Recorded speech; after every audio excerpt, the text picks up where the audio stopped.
Hi guys, this is Christine, your relationship and mindset master doctor and your leverage for change. Today I want to speak to you about some attachment styles and the dynamic that will happen in dating the different individuals. I'm going to focus more on the anxious, preoccupied, and the avoidant personalities. But because, of course, the secure is really the ideal, I will reference the secure in comparison maybe to the other attachment styles. But I'm going to focus on the attachment styles that usually have the most problems that has the most problems in relationships, right? Not to say that the secure won't, but they are very level-headed, very calm in relationships, very secure, and there's not a lot of drama. It's usually very smooth going with someone who is a secure individual. So I noticed that in comparison when comparing the different attachment styles, the one who is more likely to seek out help from someone like me, a therapist or a coach, is the anxious preoccupied. The reason for that is that in relationships, the anxious preoccupied has a tendency to get very anxious and preoccupied with relationships outside of themselves. They tend to abandon themselves, right, to the person they're in relationship with, and will basically kind of their lives will now be revolving and consumed by their partner in the relationships. Now, if you know anything about the anxious, the avoidant partners, they're not very good with any kind of emotional intensity. And so, of course, you can see how a relationship with the anxious, preoccupied individual can really trigger them to want to run, basically. Because what happens is that because they're not comfortable with emotions, and the anxious gets very preoccupied and really kind of just focuses their whole life on this person, they can't take that kind of emotional intensity. Now, the avoidant, which is a fearful avoidant, I must mention that this individual has both sides of these two attachment styles. They have the anxious side and they have the dismissive side.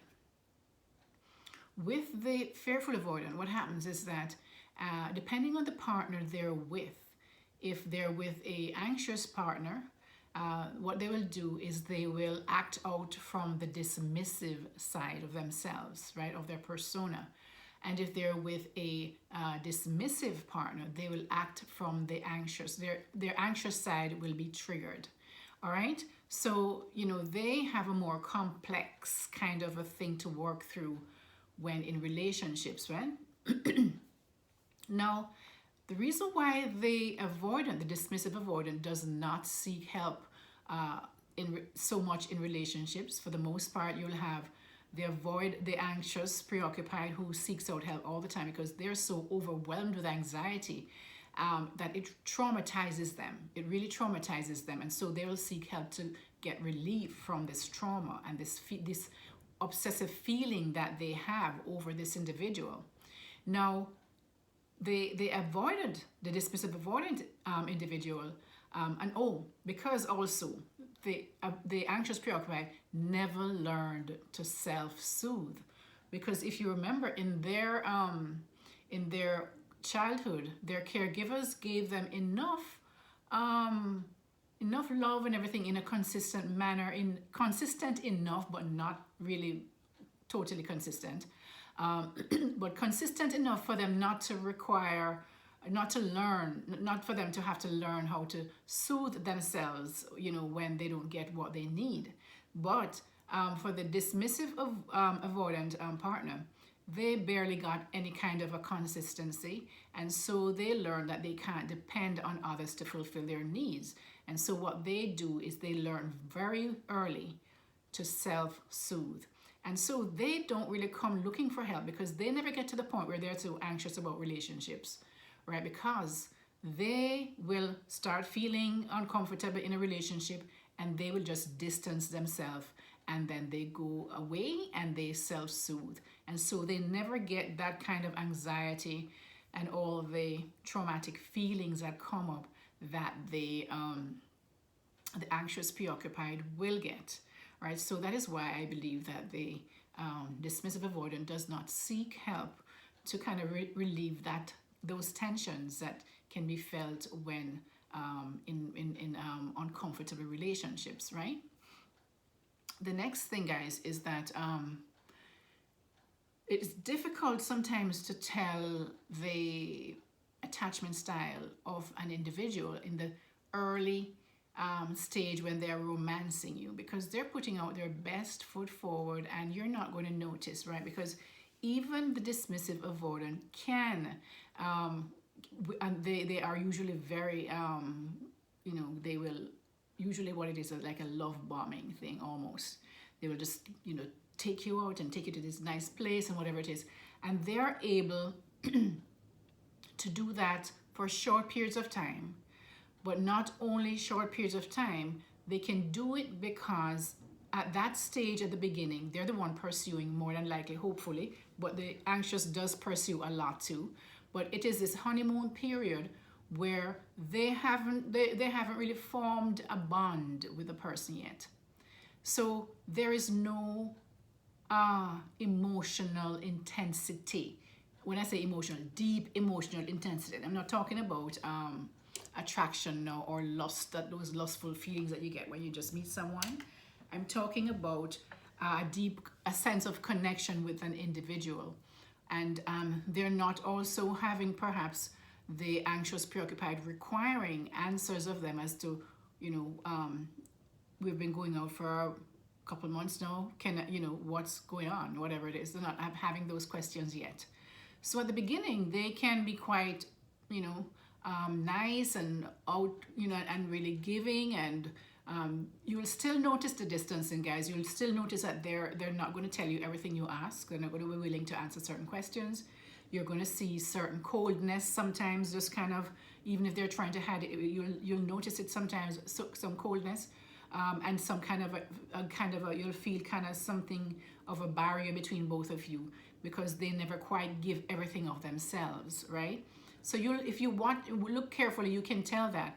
But they do have the ability to really come on and woo you so that you fall in love with them, basically, right? So sometimes at the beginning you won't have that, you won't really know for sure if this person is an avoidant or a dismissive avoidant or whatever it might be, right? So, but the thing about it is that all of these attachment styles should not, even though the anxious and the dismissive are usually attracted to each other, and the reason why they're attracted to each other is because the dismissive never got that kind of a emotional connection with anyone, and so it is something that's missing from their lives, and at some level they want it, right? So they are usually attracted to the anxious because they are very emotional and very loving and giving and caring and hugging and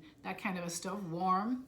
And so the dismissive avoidant person is attracted to that at first, but later on in the relationship, when it becomes serious and the anxious is requiring this, and they're wondering why it is now this person's not doing that, and they're going to have this kind of requirement of that kind of affection from their partner, then the dismissive is not going to like that. They're not going to want to be doing that. They're going to disappear, and you'll feel that distance getting bigger and bigger, and something, because they, over everything, guys, always remember that the dismissive avoidant is always going to prioritize their independence over your relationship, always, right? Because they feel threatened by relationships. So basically, even though they want this closeness, when they get it, they are not too secure. And it's the same with the fearful avoidant as well, depending on the side they're acting, the attachment style they're acting from, and depending on the partner they're with, right? So usually, guys, I find in my coaching practice that there are more females that are anxious than males, and there are more males that are dismissive than females. That's what I find. And and as I mentioned earlier, the anxious, preoccupied person is the one that will seek out therapy or coaching, because they're the one who suffers the most in relationships, because they take it so personally. They're in it for the whole thing. They put everything in it, their emotions, and so they're the ones who get hurt the most, right? So I hope that kind of gave you an idea of some of the relationship dynamic of some of these individuals. Now, with all of the attachment styles that are anxious, fearful, and dismissive, when they're paired up with a secure partner, the relationship has a better chance of success, because the secure individual is more open to speaking, to reassuring the anxious person, to have discussions with the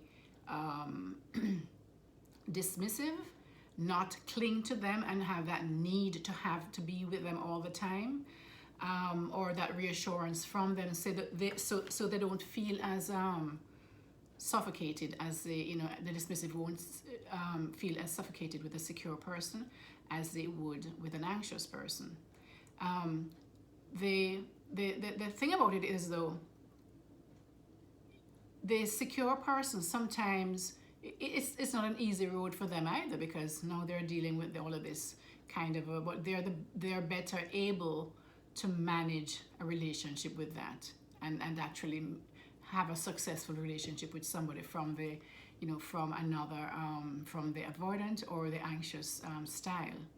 Now, the other thing too that happens is that the anxious and the dismissive will also sometimes get more secure when they're with a secure individual, right? If they decide to stay.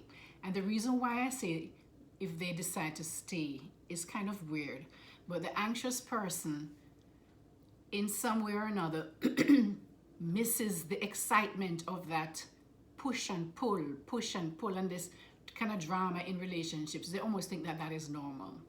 The same thing with the fearful avoidant. And so when they're with a secure person, sometimes they can get bored, right? Because it's not enough excitement for them.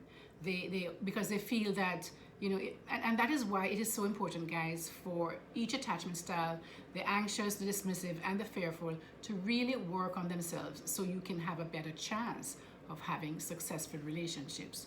But as you can see, there is quite a few different dynamics that happen when you're with a certain attachment style. And so I really hope that you guys will really work on yourselves, because what happens is that it really, if you don't work on yourself, really, this is what is going to be.